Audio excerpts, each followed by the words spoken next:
E36 Unfiltered, aka the Unfiltered room with Mr. 𝐸𝐤𝐤. Introducing all the latest names and the latest news. Hottest take, he the new face, yeah the new sound, but keep it old school and raw interviews from local athletes, and even digging off and entertainment too. Own style, he got his own lane, it's Unfiltered dog, we keep it raw, man. New content to keep the people ready. E36, no Jerome Betty, it's real dialogue and real conversations. You keep it real, but we real.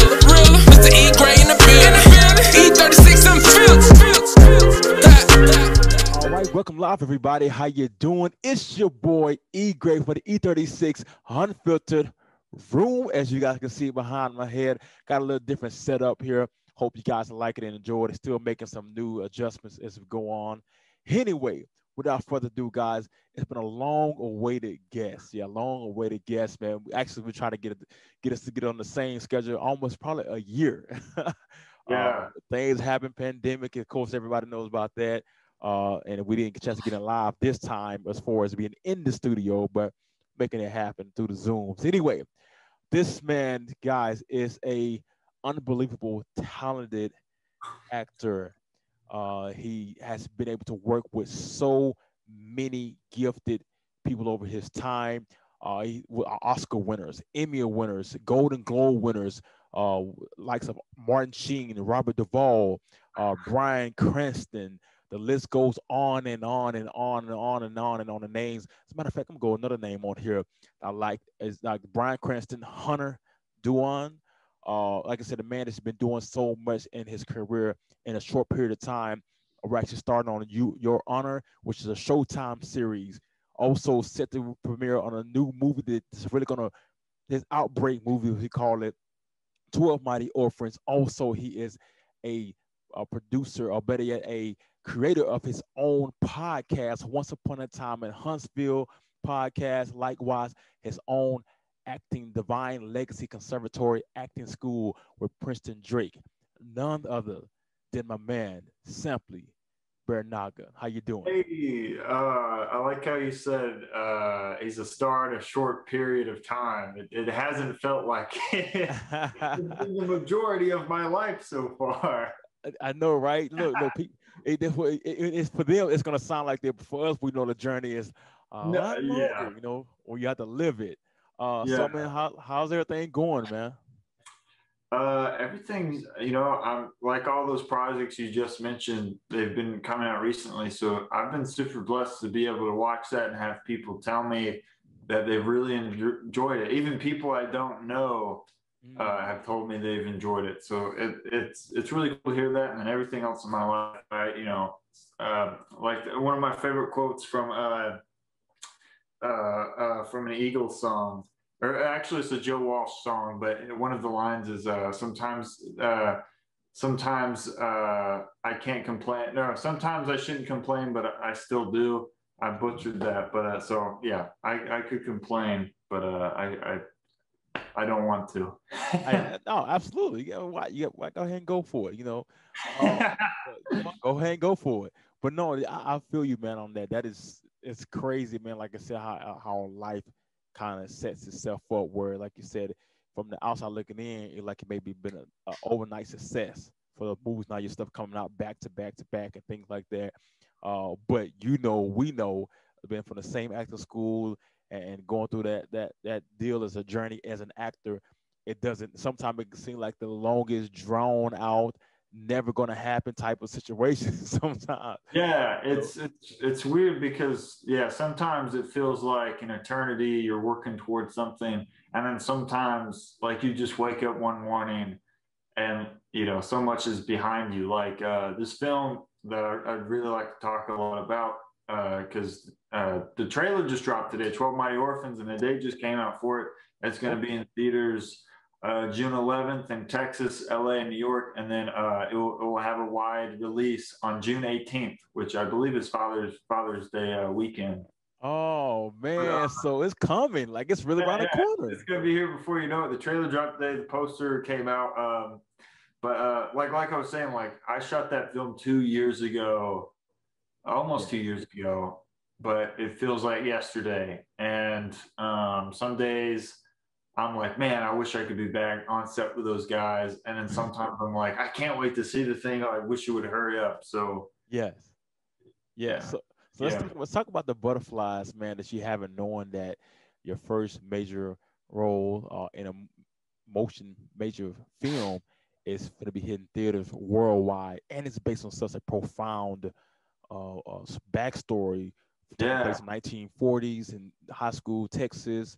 Have you read the book before? I haven't. I haven't You officially should read the check it book. out. You being a football player, you gotta go see this movie. But you should Oh, also read the book definitely. by Jim Dent. Is it all right if I kind of explain what the story is? Absolutely. Yeah, halfway. Go ahead. So, Hey, I can understand how excited you got to be, because go, trust me, have fun. yeah. Hold on. Am I the first one? I'm the first one you've been had an interview with since everything dropped, right? Yeah, correct. Dude, Absolutely. you're Go on it. ahead. The trailer came out today, and we're doing a podcast day on it. You're like beyond on it. Your scheduling is chef kiss. But I remember when I first auditioned for it, it was one of those that you kind of just gotta crank in real fast, because it's like you get it and then it's due like in a couple hours. So I taped it real fast with my brother Jesse. So I really, whenever I got the role, I thanked him a bunch. But and then like months later, like I want to say 5 or 6 months later, I got a call back for it. And then that's when they kind of told me what the title was, and that was based off this book.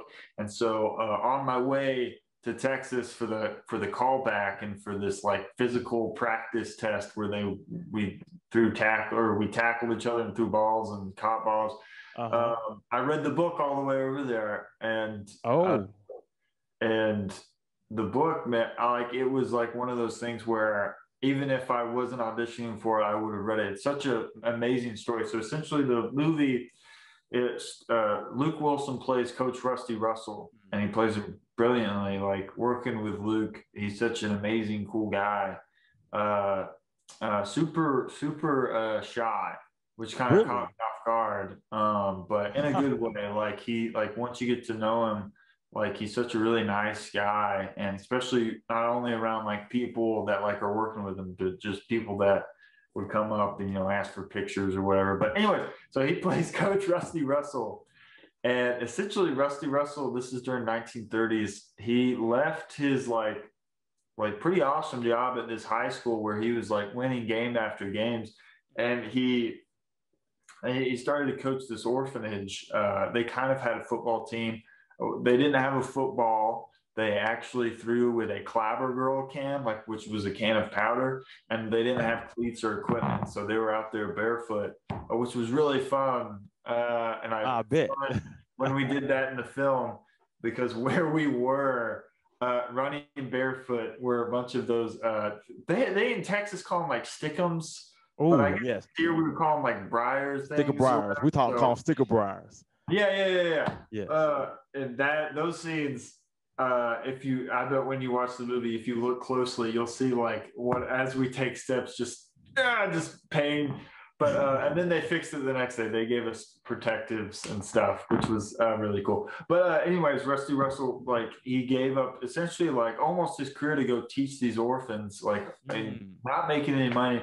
And they went from not having any gear to then playing in the state championship, which is pretty huge considering like it's Texas football. All those high schools were, some of those high school teams probably could beat some like really bad college teams. That's how good those high school teams were. And so the fact that this kind of like ragtag group of really skinny, really small orphans who really had nothing found the motivation to not only win a bunch of games, but they were winning games by 60, 70 points against these teams who would otherwise, just dominate all these other teams. Yes. And it's a really beautiful story. And that's kind of what the story is about, and about Luke Wilson's character, Rusty Russell, with the help of our assistant coach and medic, Martin Sheen, who's also an amazing man, kind of coach these orphans to success.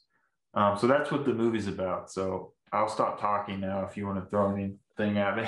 No, definitely. I love it. So talk to me, let's talk about, I want to know about these personalities. I've seen a Martin Sheen. How was it first time coming on the scene? Did you know that they had already got cast, like Luke Wilson, Martin Sheen, Robert Duvall? Were they already cast ahead of time and you knew what you was walking into? So after my first callback, I had another callback, chemistry callback. And then when I booked it, I went to Texas. And then I want to say we did a whole 2 weeks of football practice with this old NFL. I think he coached in the NFL. Or maybe he played in the NFL. I'm getting mixed up. But great coach, Coach TJ, who taught us a lot about it. What was interesting about that is I was kind of going in the mind frame of like, oh, I've played football before. I don't know how to do this. But he taught us how to play 1930s football, which is so much drastically different than what today is. Different stances, different like plays and stuff. Yeah. And we actually it was kind of like we were on a football team. We had to memorize plays. Because sometimes when we shot things, we'd be like, "Oh, I call this play," and we would have to know how to run and execute it perfectly. Yeah. And then I want to say on our second to last day, we went and did a fitting for all our clothes. And then when you walk in, you see all the headshots of all the people that have already been cast on this wall. And of course, Luke Wilson, all of us orphans were up there. I played Chicken, by the way. I forgot to say my character. Yeah, I was thinking. I'll introduce that name. My name is in the film. I'm based off a real person. Of course, all of us are. My name is. I play the character of Clyde Teague Roberts, and his nickname is Chicken. We all the orphans have nicknames. Anyways, we all see our own headshots, and then I saw Martin Sheen's, and then I saw Robert Duvall's. And then I saw Vanessa Shaw's, and then I was just like, oh my gosh. Martin Sheen. That's when you knew it was real. I'm such a film nerd though, because as soon as I saw those, I formulated these questions I was going to ask these people. Martin Sheen is one of my favorite actors of all time. He did this great film called Badlands with one of my favorite directors of all time called, his name's Terrence Malick.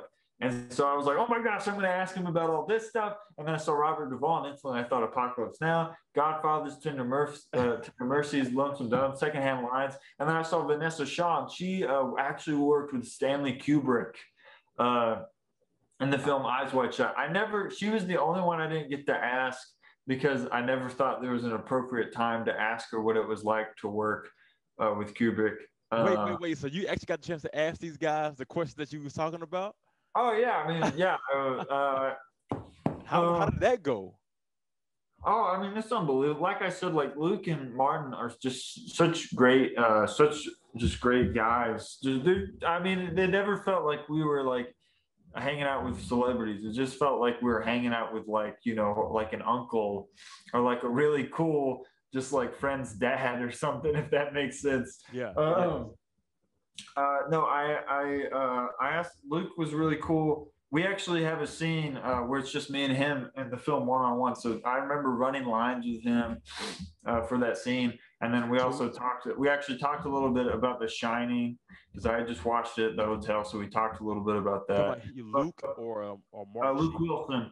And then Martin Sheen, dude, he just I talked his ear off, and honestly, it seemed like he was really happy that I did because he was really happy just to talk about anything and everything. I asked him about Terrence Malick and what was it like working with Francis Ford Coppola or Martin Scorsese and The Departed or Leonardo DiCaprio. And dude, he during that whole time. So in the film, he kind of plays our father figure, and maybe it was just him as an actor saying, I need to really grow close with these boys, or maybe it's just that Martin Sheen's just a really cool guy. But he really talked to each one of us as special people.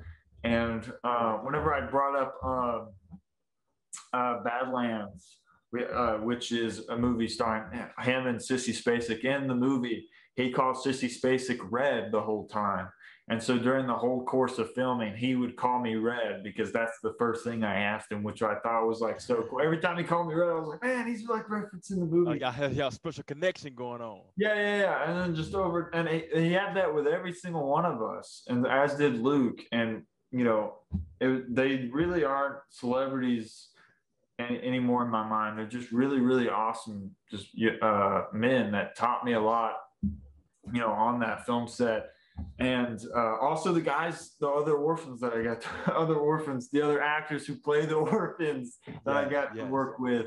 Like, talk about that. I have to kind of interject real quick. I've seen this. You have had a few of them on your show, so it seems like you guys have maintained a pretty good relationship. It actually has built even a more, probably even a closer relationship since the film wrapped in 2019. So to kind of talk about that, and how did that you guys connect on that scene from that movie like that? Yeah, Off when I went for the chemistry callback, there were some really, really good actors that didn't book any of the roles. But the only reason they didn't is because the guys that did, we instantly just clicked. And like, we have a group chat that we text in like almost every single day. And we just really all love each other. We're all really brothers. And we really did spend 24 hours a day, like, with each other for like 2.5 months.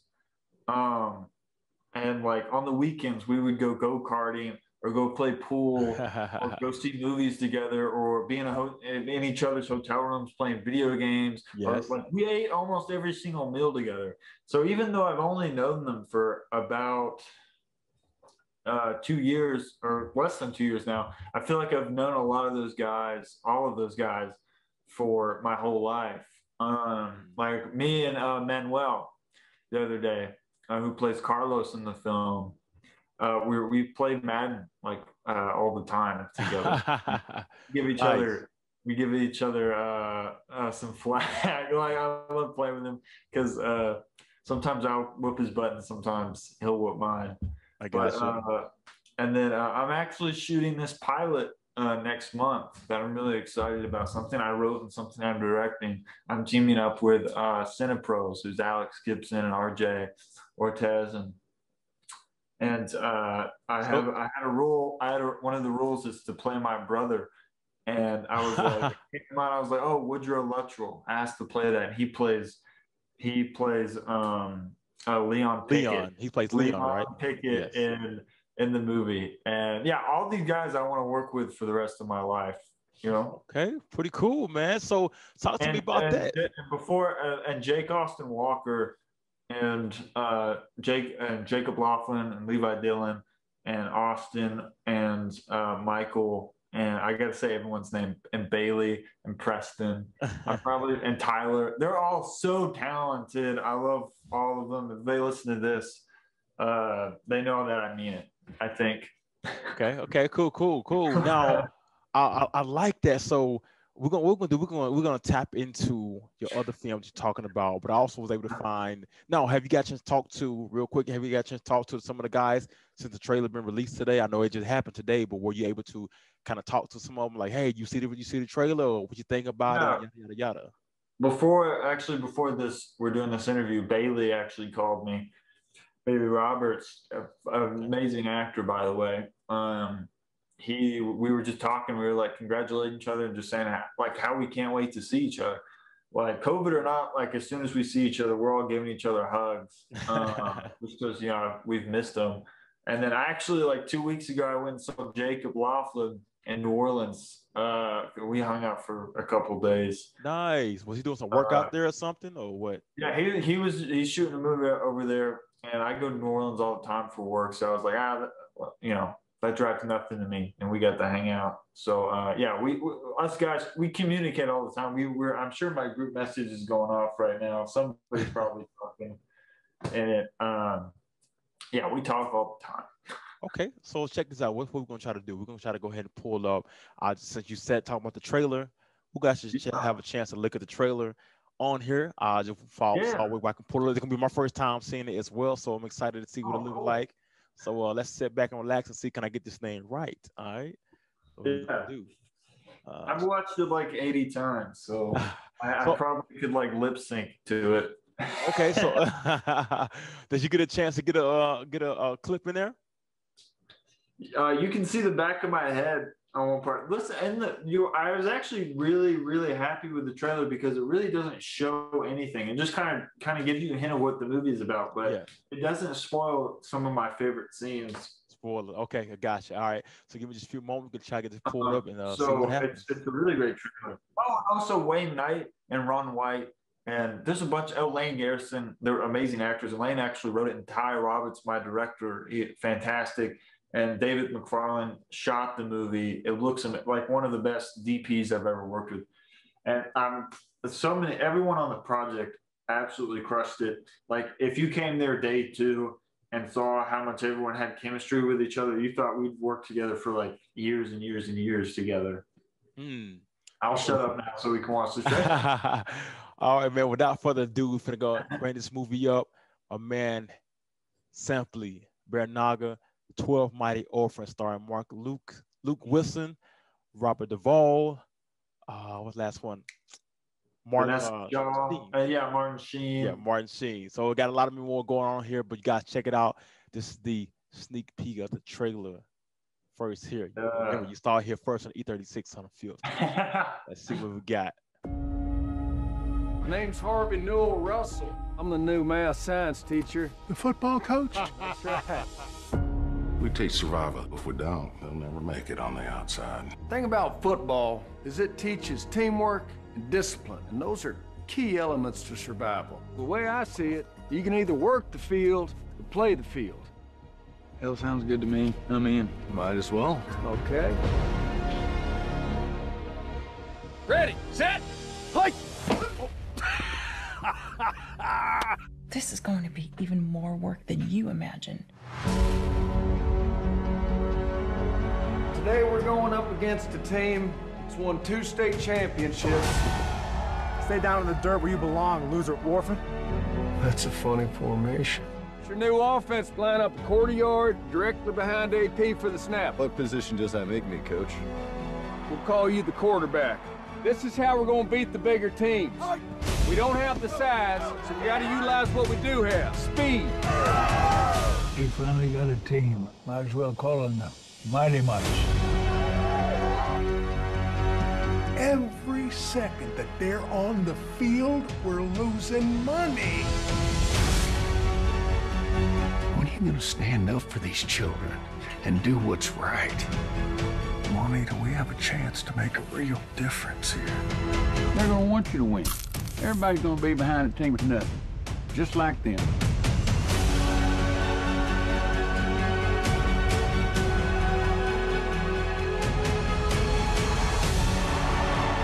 It's hard to believe when all you've known is hurt and loss. I look at you boys, and I can honestly say I'm proud to be an orphan. And you'll feel the same way if you can believe in yourselves and believe in each other. 1, 2, 3, march! Well, there it is, man. There it is. Nice, nice, nice. You guys see the trailer. Will be coming. I don't know exactly the exact date. We speculating June 18th, but we those come out. Yeah, it is for a fact coming out June 11th, on which is actually the day I'm getting married. But June 11th, it comes out New York, all of New York, all of LA, Los Angeles, and then all of Texas. And then June 18th, it comes out across the country.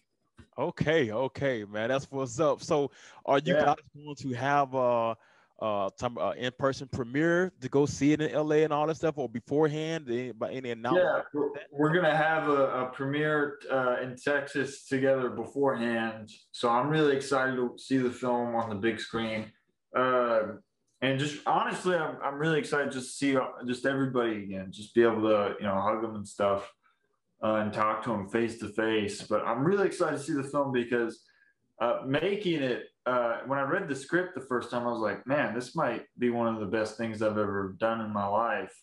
And after we finished it, it most certainly is. I can't wait to see just the entire thing. And, I'm really excited to see how Chicken plays on the big screen, because it's honestly something I've never really done before. I did an accent. I walk a certain way. I look a certain way. My whole life I've pretty much played characters that are very similar to me. And Chicken is, he's not like I mean, inside, of course, there's things that you have to find to be able to attach to the character. Yes. But outwardly, like, I have different hair. I actually had it split down the middle. I look a certain way. I walk a certain way. And Chicken's not the smartest, bless his heart. So, but it was really fun to play that character. It really did change my life. That movie changed my life, and I hope it continues to for the better. Yeah, absolutely, man. We're gonna believe that it will. We know that it will. Now, speaking of that, do you know, are these characters, are any of these characters still alive today? Where you guys were able to interact with them or see footage of them, or what? That is an amazing question. So we got to meet Rusty Russell's grandson because he's passed. We met his grandson. He was really great. He was really cool. I got to ask him about everyone involved. And then Levi Dillon plays a character, and his nickname in the film is Fairbanks. Okay. He's nicknamed after the famous actor who played Zorro, Douglas Fairbanks, but we call him Fairbanks. That's his nickname. It's funny enough, that was the one I auditioned for originally. And then Chicken came much later, where they were like, yeah, we don't see you as him. And I was like, neither do I, honestly. And they were like, try Chicken. And me and Chicken's like just like that, because I was like, he's a goofball. And deep down inside, I'm a goofball. But we got to meet Douglas Fairbanks. In the film, there's a character named Opal, and they're at the orphanage together. And they actually fell in love during that time period. And they got married, and they were married for a long time. And he passed, unfortunately. But Opal is still alive, and we got to meet her on set one day. Nice, beautiful. It was insane. Natasha Bassett plays Opal in the film. She did a great job of bringing her to life. And getting to meet the real Opal was kind of just like, oh my gosh, like, this is so cool. She actually saw all these things actually happen. It was really great. It was really great. Okay, I like it. So let's talk about this. But I want to talk about the psyche aspect of being an actor and being able to, because when you play real life characters, there are some people somewhere who's like, Chicken didn't act like that, or man, it reminds me of Chicken. Oh my goodness, this and that. You never know who it may be, or is that somebody great grandfather that's being portrayed? And you want to do it so much justice. I remember a lot of the actors. They're some of my favorite actors. Of course, Tom Hanks is one of my all-time greats. But you got Denzel Washington, who did the embodiment of Hurricane, the boxer, and as well Malcolm X. And you got Jamie Foxx, who did Ray Lewis. I mean, not Ray Lewis. My God, Ray Charles. And so many. That would have been great if Ray Lewis, though. I know, right? It would be hot. That would be great. And to be able to see all these characters come to life through these people, you can be like, okay, hold up, you know what? That he actually embodied him. So for you, what was the psyche that went into it? What were some of your things, some of your base points that they gave you to kind of make sure that you did it justice? Because, and you also get a chance to go into the minds and the life of someone back in the 1940s, how they move, how they viewed the sport, and all these different things. So talk about that transformation to what it really felt like and what it was to embody a real life character for the first time in your life like that. Yeah. Well, I'm going to be honest with you. My character was the only one they didn't really know a lot about. Okay. So he was because I actually asked Rusty Russell's grandson. I was like, because he was around all these people in real life. And I was like, well, what was Clyde like? What was Chicken like? And he was like, honestly, he didn't really talk a lot, and no one really knows what happened to him really after. And maybe because I heard they're gonna do like one of those things during the credits of the film where it kind of says like what the specific person went on to do. Yeah. And in the script, I didn't have one during the time because they honestly didn't know what he went and did. Because he was kind of kept to a very mysterious guy. So maybe they discovered more. I did my own research and I found diddly squat. He's only mentioned in the book, I think, 3 or 4 times. And it doesn't really say a lot about him there either. So honestly, I really worked with Ty and Lane. They wanted the character to walk and talk a specific way. So I had to really work on the accent. It was much more Southern Texas, and being around a lot of guys actually that booked the film that live lived in Texas. Yeah. It's kind of easier for me. I based my accent off of a lot of people I met there and kind of combined it and conformed it to how maybe chicken sound. Cool. And I'd walk and talk a different way, of course. So honestly, they kind of get me free range to that. I didn't have to play like this monumental, like, you know, I wasn't going up there and playing like, you know, Robert Plant of Led Zeppelin or something where people would be, you know, furious at me if I screwed up. Yeah. Okay. And I feel like this story, even though it is based on a bestseller, it's very much, I feel like maybe people outside of Texas will just watch and enjoy the performances for what they are. But I feel like it's the people that are in Texas that maybe will hopefully not be, or hopefully will be critical in a good way of everyone's performances. Oh yeah, I think they're gonna love it, man. An amazing job. Yeah. As does everyone else in the film. And I feel like also, I don't want to bore your audience too much, but kind of as like an actor, you kind of have to put yourself into a character. And since these people are based on real people, we're not going to get it perfect. Like I think Viggo Mortensen and Mahershala Ali said it best when they did Green Book. You know, they didn't need to sound or look exactly like their characters. Because Mahershala Ali's character in real life had the super high pitched voice. He was a little low. And he decided to make it just use his own voice because he thought it would be too distracting for the audience, which I agree. So even though it doesn't sound exactly like the person to look, as long as the performance is great, I feel like that's what truly matters. Yeah, a lot of times it's about being grounded. Just making sure that you make the character relatable, real, and grounded. You know, making those choices and sticking with it. Of course, we know we go back to our teaching, man. So I mean, that's definitely what it's about. So let me shift the kind of the little dynamics real quick. So you have another film that's actually a TV series that's actually was wrapped up now, but it premiered a couple of months back, starring Bryan Cranston, who plays Michael, which is the New Orleans judge, who wants to do whatever he can to protect his son. Then you got Hunter Duhan as playing as Adam. Of course, Hope Davis, which is playing Gina Baxter, which is the ruthless wife of the New Orleans mob boss. I mean, she goes all the way in. Anyway, of Your Honor. So let's talk about that, man. How'd you book that? I know you said you was down in New Orleans not too long ago because you guys spent a lot of time there. That's where the film was filmed at, or the series rather. How you land that spot, man? How was that process, man? How you enjoying being in your first major TV series? Thank you, man. I'm really glad how it came out. Everyone that you just mentioned and everyone who you didn't mention gives a wonderful performance. So I remember actually where I was when my phone went off and I got a C-mail for that audition. Hey, that C-mail, they don't know about that C-mail. That C-mail, when you see a C-mail, it's like, let's see what we got. Yeah, but I remember opening it and looking at it and scrolling through, and I just saw the name Bryan Cranston, and it's crazy, man. Because I'm a very competitive person, but I don't feel like a lot of people would maybe pick that up.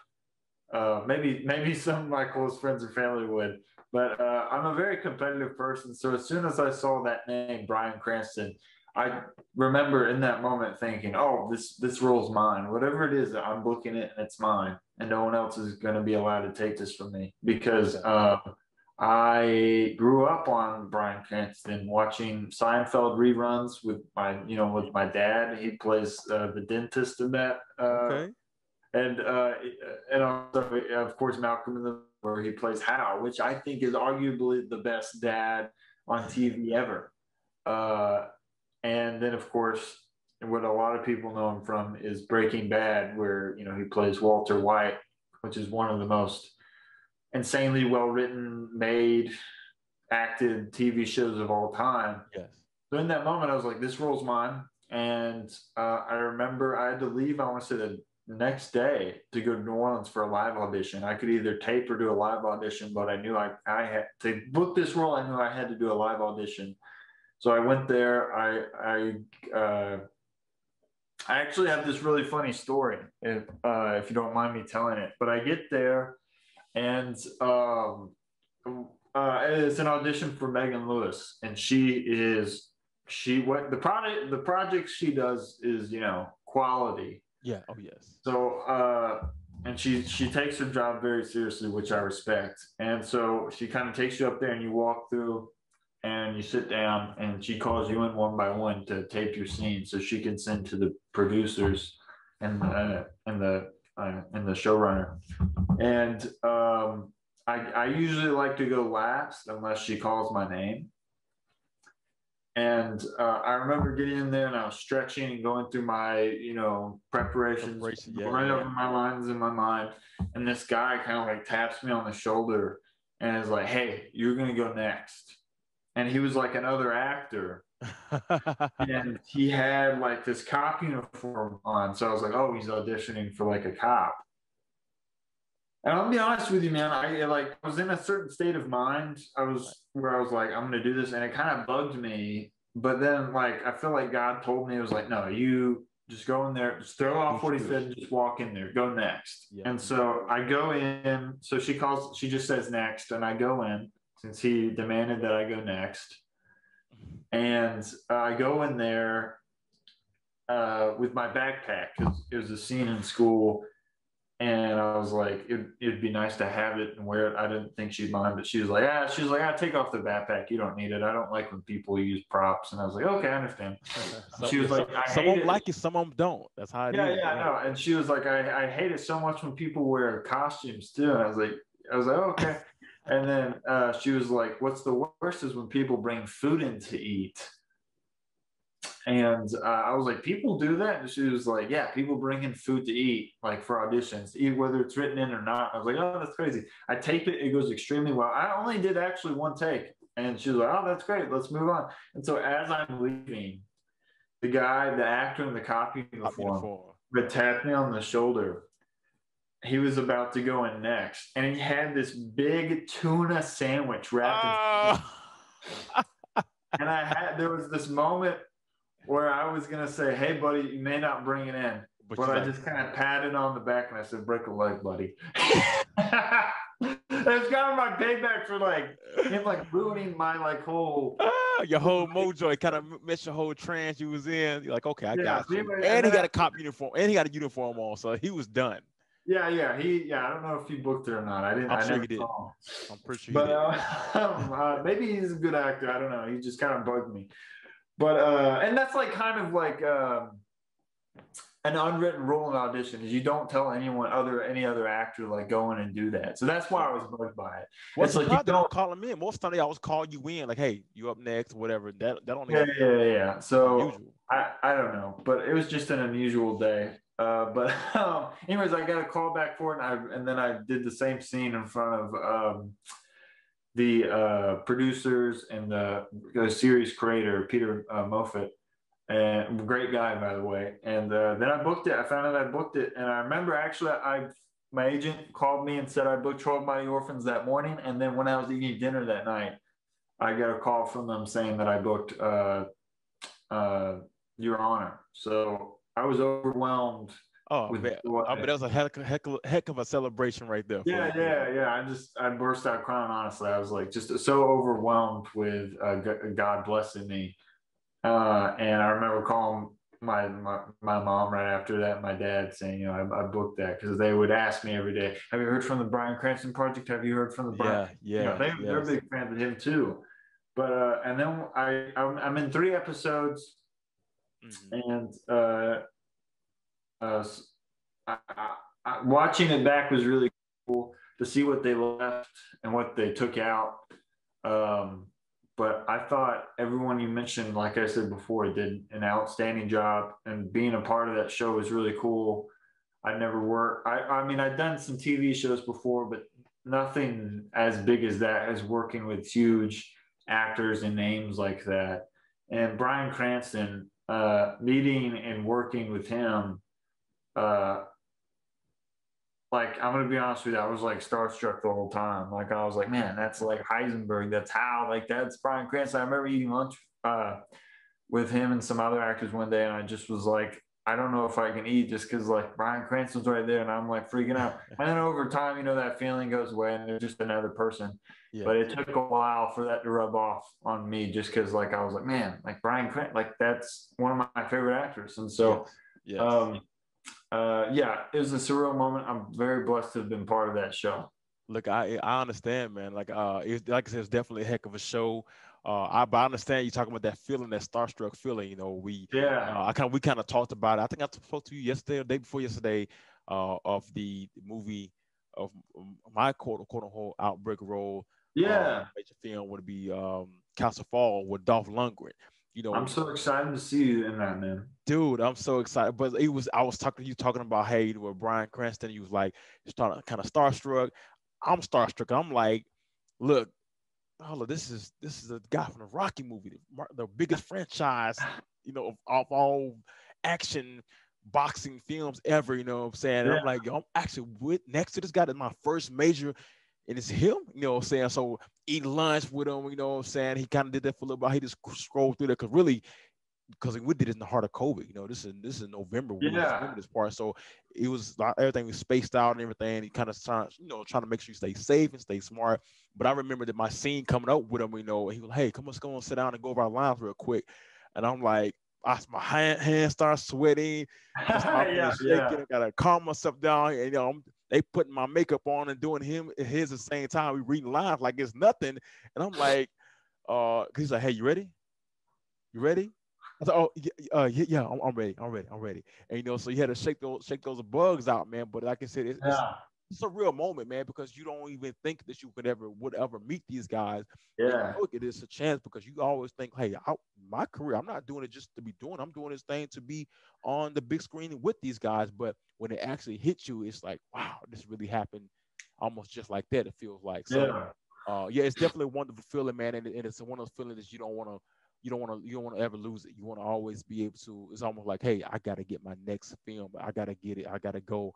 And, you know, for me, we will set the premiere May the 18th nationwide of this year. And I told you it changed. Look on social media, or better yet, internet and everything. And boom, now it's 2022. It's woo! I'll be honest, it's a hit. It was a hit. It was definitely a hit because I'm like, yo, this is gonna be the chance, man. This is gonna make everything start snowballing, yada yada yada. But nevertheless, I was saying that story, just talk about relating to you and how that feeling is so mutual of how, you know, getting that big opportunity to be against somebody who you look up to, you know, in the industry. So, but I want to talk about this guy, man, Adam, bro, like.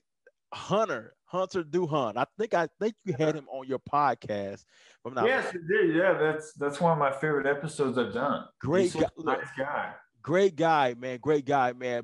And his film though, he played the heck out of it. Because I can't. I'm like, you can't be this naive. You're stupid. What are you doing? Like me and my wife watching. We're like, what are you doing, dude? Like, you can't say it. You can't do this.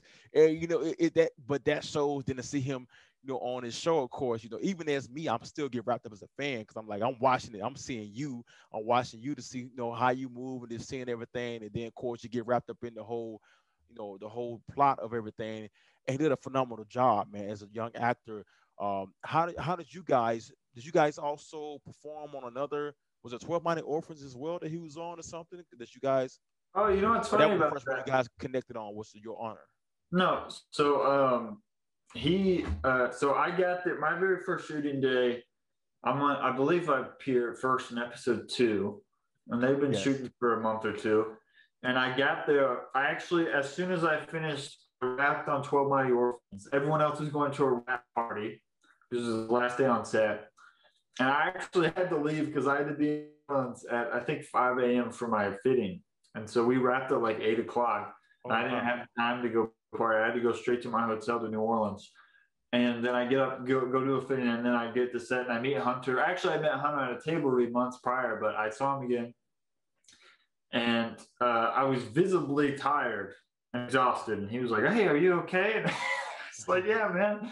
I was like, I just wrapped on this film, 12 Mighty Orphans. And he's like, oh, I actually auditioned for that. So we actually talked about it. So he wasn't in it, but he auditioned for it. And so it was fun to talk to him and tell him how it went.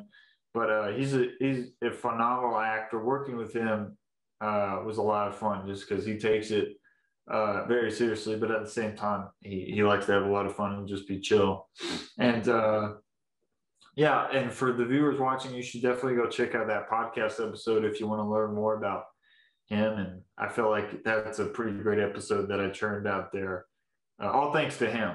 Definitely. And worked with everyone else like Sophie and Sophia, and I got to meet Margot Martindale, which was really cool. We didn't have any scenes together, but I got to meet her, and she is like this great like character actress that's been working a long time, and it was really cool to meet her.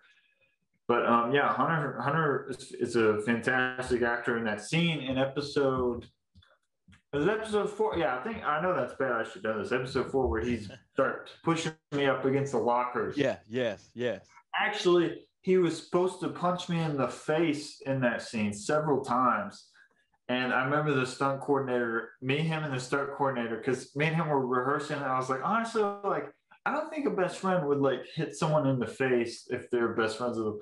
So when we told that to the stunt coordinator and he agreed, and we actually convinced the director for it just to be pushed. And honestly, I'm really happy because, even when you're practicing and sometimes you actually get punched in the face, which I have been. I don't know if you but still getting my back pushed up against that locker, we did like 30 takes of that. I actually got home to the hotel, took off my shirt and looked in the mirror, and there was just like black, purple bruises all over my back.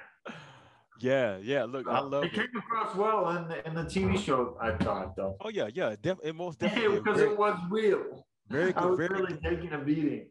Yeah, very convincing. I can attest to that, man. Like in the Castle Falls, if everybody know anything that Dolph Lundgren plays in, it's going to be fighting scenes. Yeah, he got a scene where he takes me, boom, slam me on against the table, face down.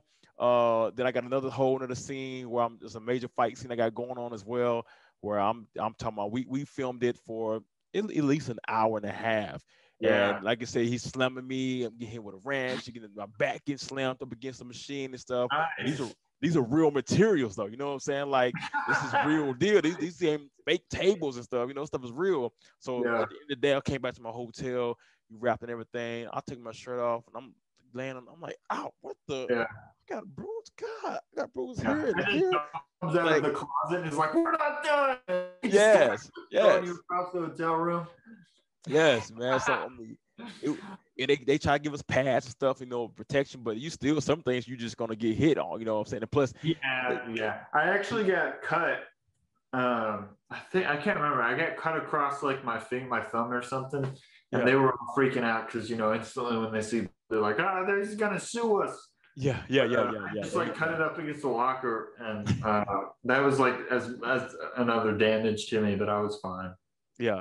Oh, it's like, but we love the process. I'm like, I don't even care about that. I love to look. I play ball. University of Alabama. I promise you, I'd have been hit a lot harder and hit a lot harder than this. Yeah, because you played for Alabama, man. Absolutely. Like I'm straight. But so let's talk about real quick, you guys, again, one more time. This is E36 Unfiltered podcast. I am your host, 𝐥𝐤. We have the actor, 12 Mighty Orphans, Your Honor, actor Sampley Barinaga here in the building. Check us out. Stay with us, guys. Shameless plug. Yeah, it is. But keep it going. So you mentioned you are getting married on June the sometime when? I'm married. Yeah, I get married to my beautiful fiance, Erin Evans, June 11th.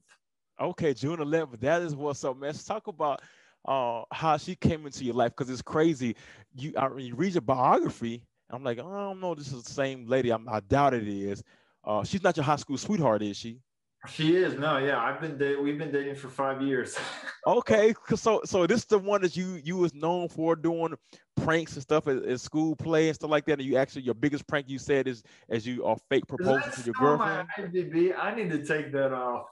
I put that on there when I first got IMDb, which was probably 5 years ago. That was the one.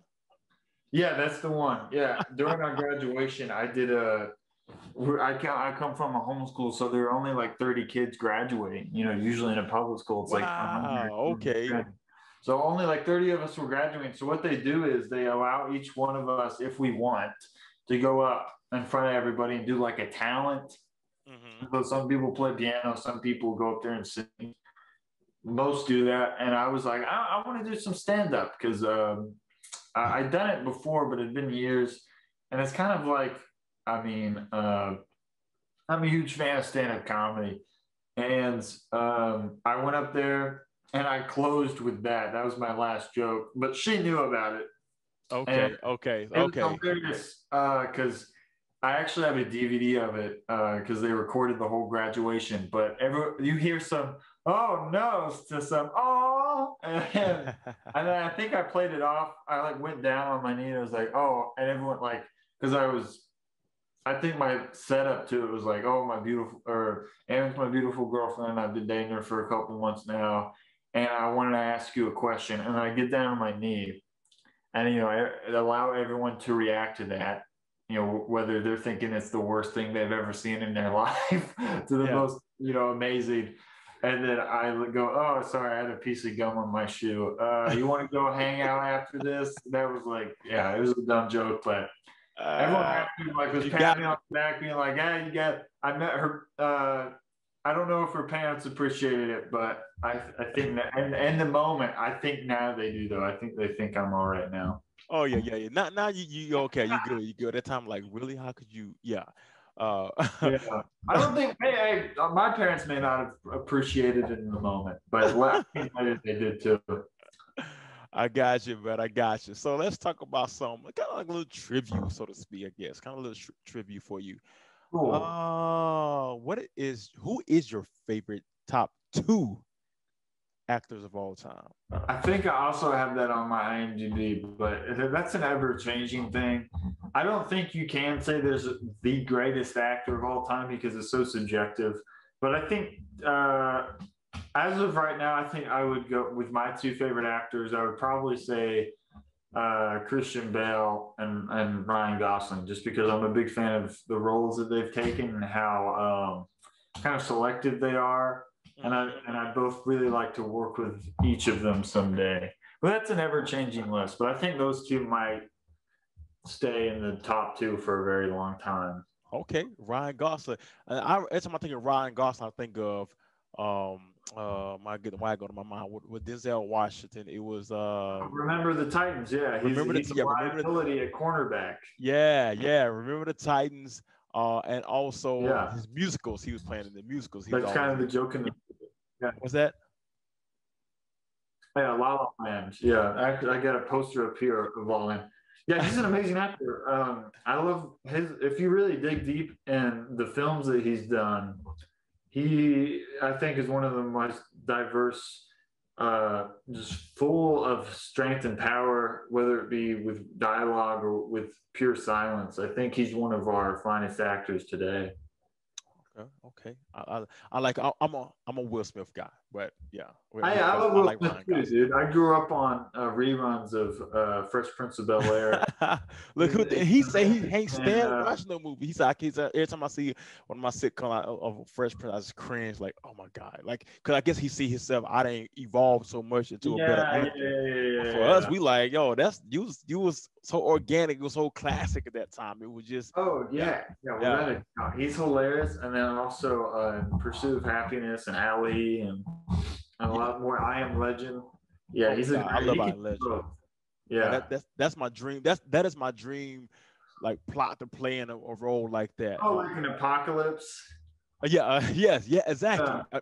Yeah, that'd be a lot of fun. Yeah, I bet he got lonely on set though, because he really had like no one else to act across. Well, he had that dog, I guess, but it was really just him. Like that to me, that tells you really a power when you can, like a Tom Hanks doing Castaway. Like you hold these whole entire set in the movie, you have to hold and captivate the entire audience for an hour and a half, pretty much by yourself. Yeah, by yourself. Yeah, I mean, come on, but that's a whole other level of it really is, and things of that nature. Now, I want to talk about with you is some of the ways that come to some of the things that we deal with as actors, man. Because it's called Unfiltered. So we talk about the highlights. You got them 12 Mighty Orphans. Same time you was wrapping up you wrapping up 12 Mighty Orphans, you was going right into Your Honor, right? Or was the other one? Yeah. Let's go right into Your Honor. And so there, people understand there are gaps where you're auditioning, and it's so crazy. I remember I was in Knoxville, Tennessee, on the campus. My wife was doing something. I had some time off of work, so I went to be with her and everything, just enjoying getting away. And I remember calling Misty. I don't know what was going on. We were talking about some film that I think I had was auditioning for or had booked or whatever. And she was saying, yeah, Sampley's actually in Knoxville, right? I mean, he's in Texas right now, filming this movie or whatever. And it was like, because it was in 2019.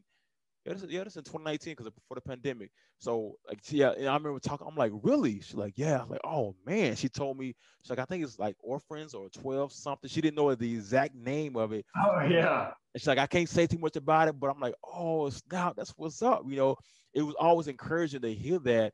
You know, yeah, man. And they don't know how much it is as an actor to have other like-minded people that's in the industry just like you.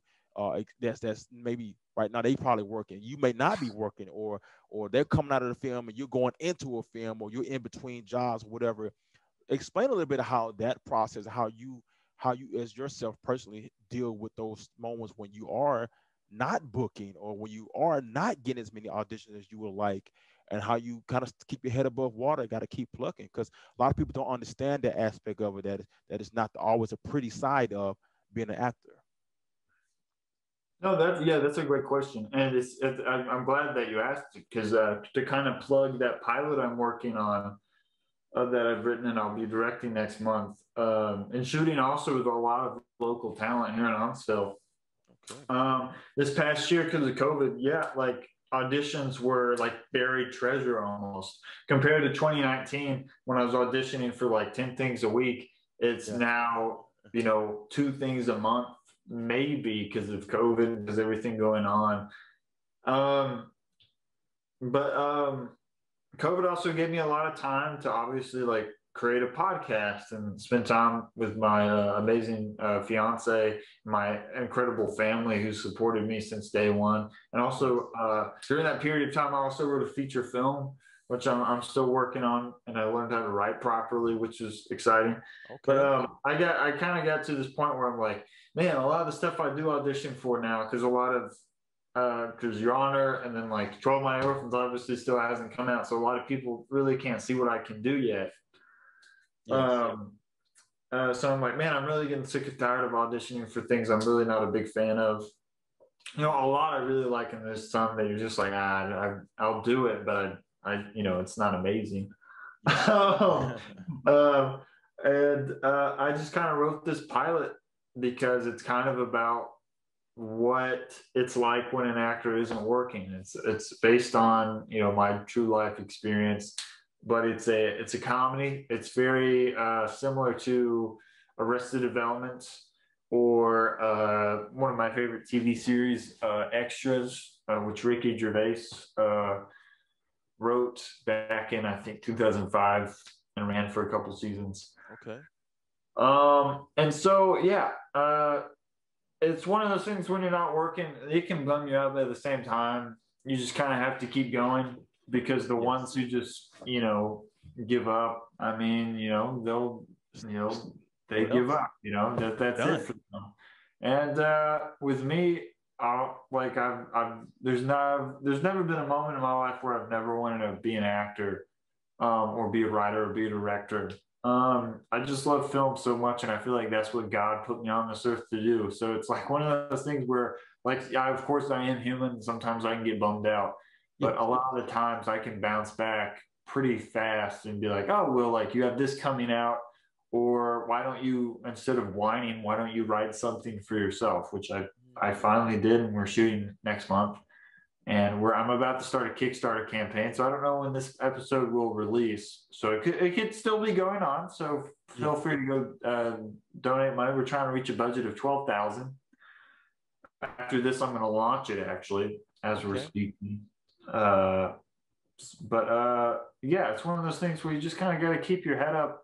One of my favorite quotes from the author Jack London, who wrote Call of the Wild and several other books. One of my favorite quotes by him is you can't wait for inspiration. You have to go after it with a club.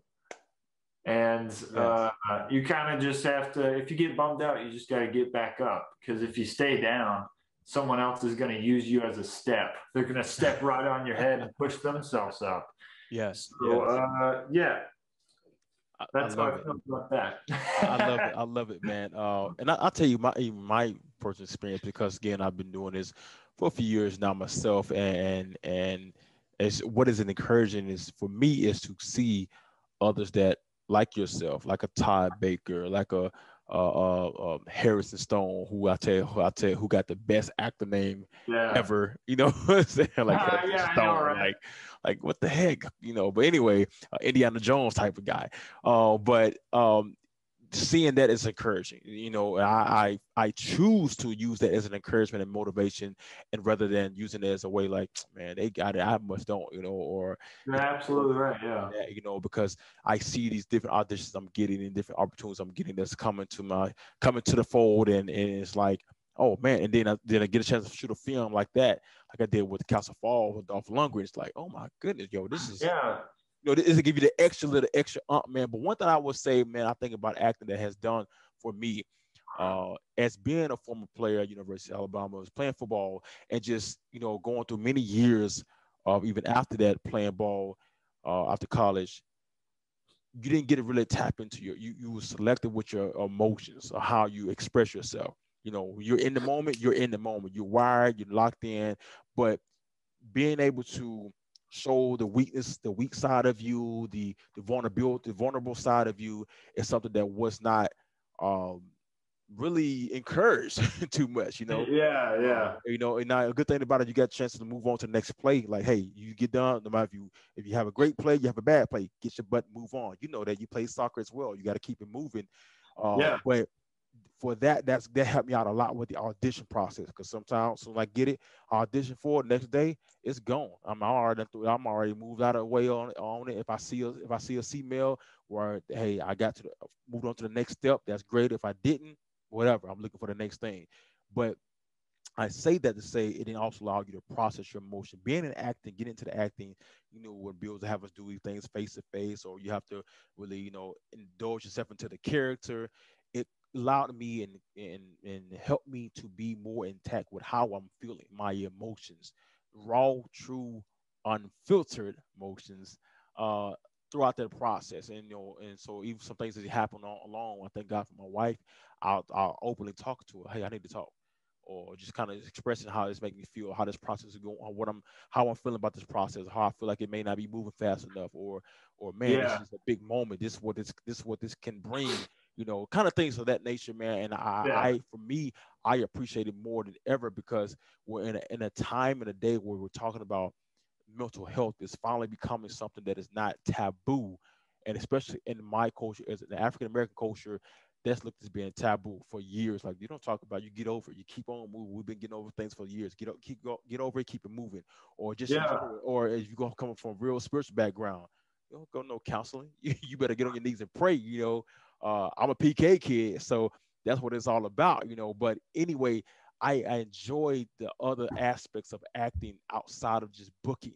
It's about, you know, really finding the humane aspect of a character. You know, a character that you probably normally wouldn't play, or you like, he's a butthole, or he's a, you know, whatever, douche, whatever you want to call it. But you can always have to look a little deeper into this character and see, can you bring the humanity out of this character? Can you, you know, so all the different layers, man, different layers, what I love about it. And that's the kind of stuff I want to always also talk about when I bring on an actor, any actor onto the stage, whether it's a theater, whether it's in a film, or both, television, whatever, because that part is also very, very crucial for them to understand, or to be able to get to that level, to be, you know, start getting these type of bookings on the extra level. You have to be able to and be willing to voluntarily tap into those emotions. Yeah, no, you're absolutely right. Yeah. Yeah, man. Go ahead. I feel like going back to 12 My Orphans, it's a very emotional film. A lot of tears are shed on camera, and I'm sure there will be a lot of tears shed watching it on the big screen for a lot of people. It's a really great movie, and I feel like a lot of people should be they're happy. There's some happy tears and there's some sad tears. Okay. But I'm really excited for people to see it finally on the big screen. All right. Now, last but not least, man, let's talk about you real quick. Your acting school that you have started, Divine Legacy Conservatory, man. Let's talk about this. So not only do you have the gift and the talent, but you also now is teaching and training others with another fellow actor that was in our Hollywood Huntsville, Princeton Drake. So let's talk about how that came together, man, and what's that about?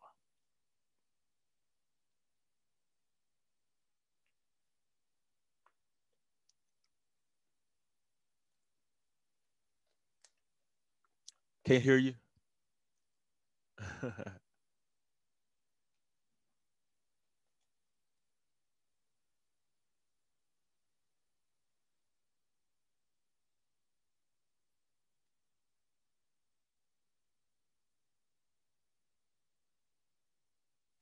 Can you hear me now? Yep, perfect. Okay, sorry about that. You'll have to edit that out. My DSLR died. So it's on my webcam now. All right. You can still hear me fine now. Yeah, I can hear you perfectly. You're fine. You're good. Cool. Oh yeah, you guys know the classes going. Yeah, we have some really talented, some really, really awesome people that are taking our classes right now. I really feel the need to share what I've learned with other people, and as does Princeton. Princeton's an amazing actor and an amazing teacher.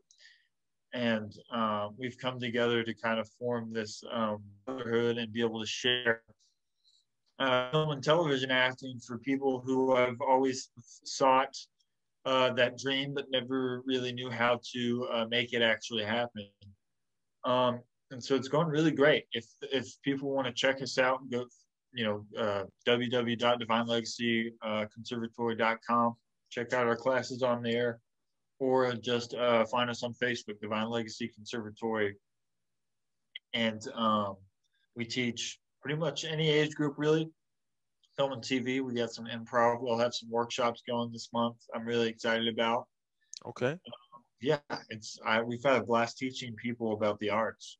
Yes, I got you. So how many days you guys operating? What's your days? You got certain days you guys are operating, and what the variety of the different classes that you guys are teaching? Yeah, our days are kind of changing this summer, but I believe, at least for me, Prince, because this summer's kind of crazy one for me. But Princeton's teaching right now an adult acting class on Thursday nights. Okay. And then also, I think, another class on Tuesday. But we also have some exciting stuff coming from my end, workshops and so a lot of fun stuff like that. So, okay. So do you guys offer online, like Zoom, and in person and online classes as well? We've been doing in person recently with masks on, and then we have everyone 6 feet apart as they should be. I'm trying to think if we've done any online classes. I don't think we have, just because a lot of people actually want to come in and do it, because you can't really, do acting classes online. It just doesn't work that way for both me and Princeton. I mean, you can. It's just not the same thing as doing it in person. Okay, I gotcha. Well, man, I love it, man. I love what you got going on, what you're doing. Thank you. And so, have you got a title for the film that you're producing right now? Yeah, it's a pilot. It's a TV show idea I've had for a while. It's called An Actor Prepares, and it's about my character kind of going through his daily routine of being an actor in Huntsville, Alabama. And there's some fictional characters in it, and then there's some characters based on my family or other actors I've met in this industry. Yeah. So it's I think it's going to be really funny and great. We start shooting next month, and we had a table read with the cast last week or the week before, and everyone just seems really happy to be working on it. And it's the first thing I've directed a couple shorts, but this will be the biggest thing I've ever directed with like real equipment and real crew members and stuff. And it's always been a dream of mine to do that. And I'm really excited for people to get to see it after we're done, maybe sometime later this year or next year. Okay, great. So are you guys gonna potentially release the pilot before you get the full funding that you're looking for, or you trying to get the funding first and then release it, or it just kind of depends? Yeah, we're gonna get the funding for it and then shoot it next month, and then I'm gonna shop it around to some people I know, and maybe submit it to some festivals or what have you. And then release it to the public, I guess. I don't know. I don't know about that. It may be under wraps for a while, but I'd like to show people. Yeah. I always, y'all always want to show your work and share the work and everything. Yeah, absolutely. There's a process to it, man. And I'm looking to eventually get into some type of pilot or something. I mean, you got some talent over here. I'm just saying, 36, man. I don't even. Yeah. Dude, I try to like literally write a role for everyone in town, but it comes to one where you're like, you can't really do that. But I'd love to work with you if you get to move forward. There's something out there in my mind for you on this project, without a doubt. And I mean that. I'm not just saying that because I'm on your show. I like Eric. You're a great actor. I've seen you work, so I appreciate that. I'm gonna take that to heart, man. But yeah, no, you always got. No, I understand the format. You got to make sure it stays within the line and you're trying to create. You know, because after you that, then the storyline would be like, what are we talking about here? So exactly, it's about the project, man, and keeping close to it. But anyway, man, that's going to wrap up pretty much our interview. Do you have any other thing you want to talk about real quick? Announcements coming up. Go see 12 Mighty Orphans, June 18th, everywhere. Go check out my podcast, Once Upon a Time in Huntsville. I'll have to get you on there, Eric. And go follow me on Instagram, Ginger Barinaga or HSB Podcast for podcast stuff. And I don't really use my Twitter, but I'm on there as Sampley Barinaga, I think. So I don't really use it. Yeah, Twitter's a scary place. I kind of just share it from whatever I use on Instagram. I may share it to my Twitter page that way. Yeah, I got to get on that whole social media deal. It's just I'm more focused on just the work, than versus social media, but that is a part of it as well. But anyway, man, I could not thank you enough for coming on this show. To finally get you a chance to sit down and get you on this podcast. We've been missing each other for almost a year now, man. Yeah, I know, right? I think it's no better time than the present, man. So I appreciate you so much. You guys, my man, actor, Sampley Barinaga, 12 Mighty Orphans, June the 18th. Also go back to Showtime, check out Your Honor. It is a great series, guys. Great series. Go check it out. He got many more things coming down the line. And as we sign out, I am your host, 𝐸 from the E36, Unfiltered podcast, guys. You check it out. You have a wonderful day. I thank you so much.